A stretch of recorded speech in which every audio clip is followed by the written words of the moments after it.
Hello dear friends, income tax act 1961 इसको बदलकर income tax bill 2025 parliament में आज पेश कर दिया गया है।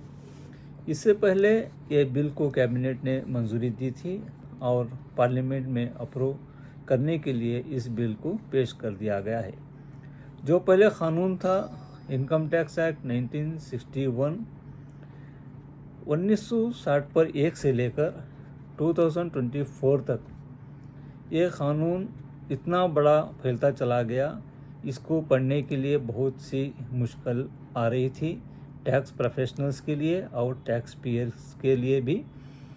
जो हर साल इसमें नए नोटिफिकेशन जुड़ रहे थे, नए प्रोविजंस जुड़ रहे थे और एक्सप्लेनेशन जुड़ रहे थे। इसके देखते हुए कि ये क़ानून पढ़ने के लिए और समझने के लिए काफ़ी मुश्किलें आ रही थीं, इसको देखते हुए गवर्नमेंट ऑफ इंडिया ने इस क़ानून को तब्दील करते हुए इसको और इजी लैंग्वेज में बनाने के लिए एक नई बिल ड्राफ्ट की हुई है, जो आज पार्लियामेंट में पेश कर दिया गया है। अभी जो नया कानून बनने जा रहा है इनकम टैक्स एक्ट 2025, इसको पढ़ने के लिए, समझने के लिए और बहुत वक्त लग सकता है और इसके ऊपर और बहस भी होगी। उसके बाद पार्लियामेंट कैबिनेट में पास होने के बाद प्रेसिडेंट इसको पास करेंगे। इसके बाद ये क़ानून इनकम टैक्स एक्ट 2025 बनेगा। जो क़ानून था पहले इनकम टैक्स एक्ट 1961, ये पहले 47 चैप्टर्स इसमें थे। इसको कम करके अभी नए क़ानून में 20-3 चैप्टर्स को लाकर खड़ा किया हुआ है और पहले क़ानून में 819 सेक्शंस थे, जो इसको घटाकर 530 पर 6 सेक्शंस बना दिए गए हैं। जब बात करेंगे कि पुराने क़ानून 1960 पर 1 की, जो उसमें 5.12 लाख वर्ड्स इसमें जम गए थे, तो उसको कम कर 2.6 लाख वर्ड्स को लाकर खड़ा किया है।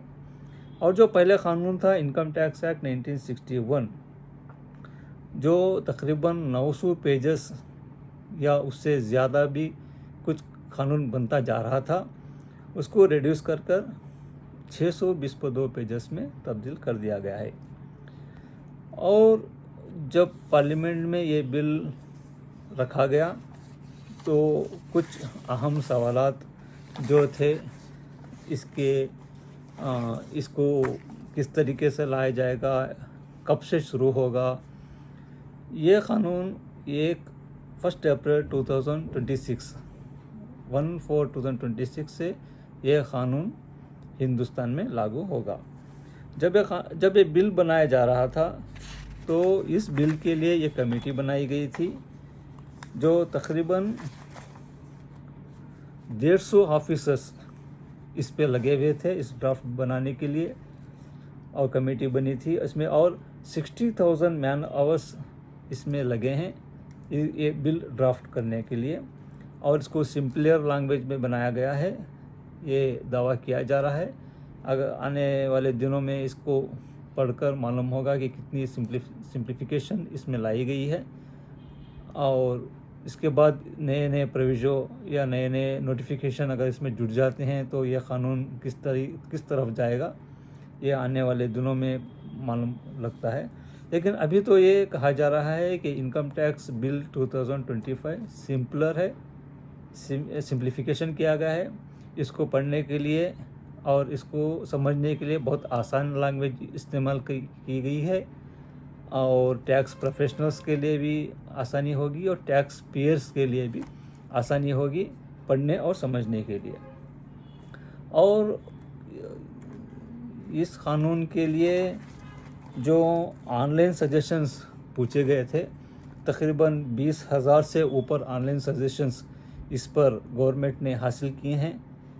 और जो पहले के क़ानून में जो मुश्किलात थे, जो तकलीफ़ थी, जो समझ में नहीं आ रहा था उसको किस तरह से रेक्टिफिकेशन करें, ये सब उन्होंने 20,970 पर 6 ऑनलाइन सजेशंस उनको हासिल हुए हैं।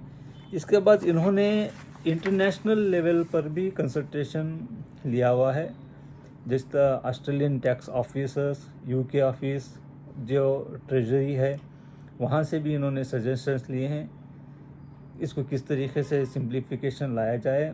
और मिनिस्ट्री ऑफ लॉ और जस्टिस को इन्होंने ये बिल दिखाते हुए उसकी लीगल लैंग्वेज में भी सर्टिफिकेशन लिया हुआ है। तो इस तरीके से ये बिल बनाने की कोशिश हुई है और ड्राफ्ट तैयार हुआ है कि इसे बहुत आसानी से समझा जाए। जिस तरीके से पहले का क़ानून में इनकम टैक्स एक्ट 1961 में 1200 प्रोविजन्स जो प्रोविजन्स रहते हैं जो इनकम टैक्स बनने के बाद में साल साल उसको लाने के लिए लाते हैं, उसको इन्होंने हटा दिया है और 900 एक्सप्लेनेशन जो प्रोविजन्स के एक्सप्लेनेशंस थे उसको भी उन्होंने हटा दिया है।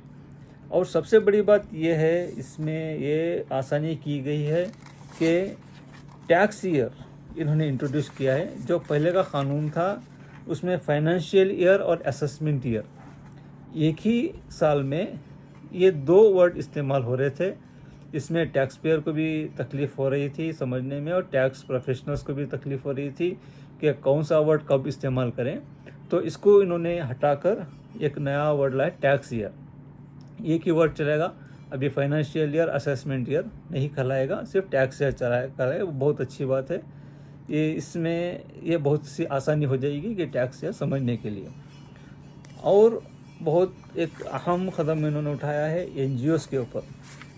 एक्चुअली इस NGO and non profit organisations में तकरीबन जो सेक्शंस थे, section 11, 12, 12A, 12AA, 12AB, section 13, section 115 BBC, section 115 BBI, section 115 TD and section 115 TE and section 115 TF, और से ऐसे बीच बीच में जो सेक्शंस इसमें NGOs in profit non profit लगा दिए गए थे। और सेक्शन 80G, इस सब को हटाकर ये तमाम क़ानून को, तमाम इंफॉर्मेशन को एक ही चैप्टर में लाया गया है। और एक ही chapter part B of chapter में लाया गया है कि इसको समझने में आसानी होगी। और जो पहले क़ानून था NGOs में ट्रस्ट कहा जाता था, इंस्टीट्यूशन कहा जाता था, यूनिवर्सिटी, एजुकेशन इंस्टीट्यूशन, हॉस्पिटल, इन सब वर्ड्स को निकाल कर एक ही वर्ड लाया गया है, use of the term registered non profit organisation. जो नॉन प्रॉफिट ऑर्गेनाइजेशन रजिस्टर्ड है वही एक वर्ड इस्तेमाल होगा। इस कानून के बाद ट्रस्ट और इंस्टीट्यूशन, यूनिवर्सिटी, ये सब नहीं कहलाया जाएगा। ये जो NPO और NGOs को चलाने के लिए और penalty sections, provisions, violation, compliances, ये सब पूरा को भी एक ही चैप्टर में इन्होंने इस इनकम टैक्स बिल में लाया गया है। ये बहुत अच्छी बात है कि इसमें समझने में बहुत आसानी होगी। और जो TDS, TCS का जो कानून बनाया गया था जो 27,000 प्लस वर्ड्स में थे, उसको रिड्यूस करके 12,000 प्लस वर्ड्स में लाया गया है। और इस तरीके से ये क़ानून बनता जा रहा है। जो पहले का क़ानून 1989 से शुरू होकर असेसमेंट ईयर प्रोविज़न जो मैंने पहले बताया था वो निकाल दिया गया है। और जो सैलरीड पर्सन के लिए जो सेक्शंस, एग्जांपल सेक्शंस 8-10 था, लेकिन अभी तो ओल्ड रिजिम तो ख़त्म किया जाए तो डिडक्शंस, एग्जम्पशंस कुछ नहीं मिलेंगे। न्यू रिजिम लाया जा रहा है। न्यू रिजिम में भी 12 लाख तक एग्जम्पशन है, तो उस हिसाब से पुराना टैक्स स्लैब तो नहीं रहेगा, उसको तो आते आते आहिस्ता आहिस्ता ख़त्म कर दिया जाएगा। यह है। और इस कानून में नया टैक्स स्ट्रक्चर, टैक्स रेट और नया टैक्स रेट कोई नहीं लाया गया है, क्योंकि पहले ही बजट में इस साल का जो टैक्सेशन रहना था उसको बता दिया गया है। सिर्फ यह नया क़ानून आ रहा है जो 1 अप्रैल 2026 से हिंदुस्तान में लागू होगा।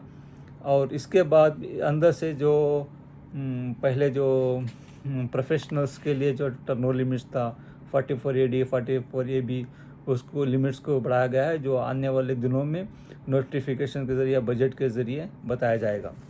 तो इस तरीके से ये नया क़ानून का बिल ड्राफ्ट हो चुकी है और पार्लियामेंट में पेश कर दिया गया है और कैबिनेट ने इसे मंजूरी दी है। इसके बाद इस पर बहुत चर्चा होगी और सजेशंस लिए जाएंगे, एक्सपर्ट्स के, प्रोफेशनल एसोसिएशन के सजेशंस लिए जाएंगे। इन सब लेने के बाद में जब ये पास होगा तो इनकम टैक्स एक्ट 2025 इसको घोषित कर दिया जाएगा और इस पर पढ़ने की ज़रूरत है, समझने की ज़रूरत है। आने वाले दिनों में इसको और समझा जाएगा, पढ़ा जाएगा। इसके बाद इस क़ानून को लागू कर दिया जाएगा।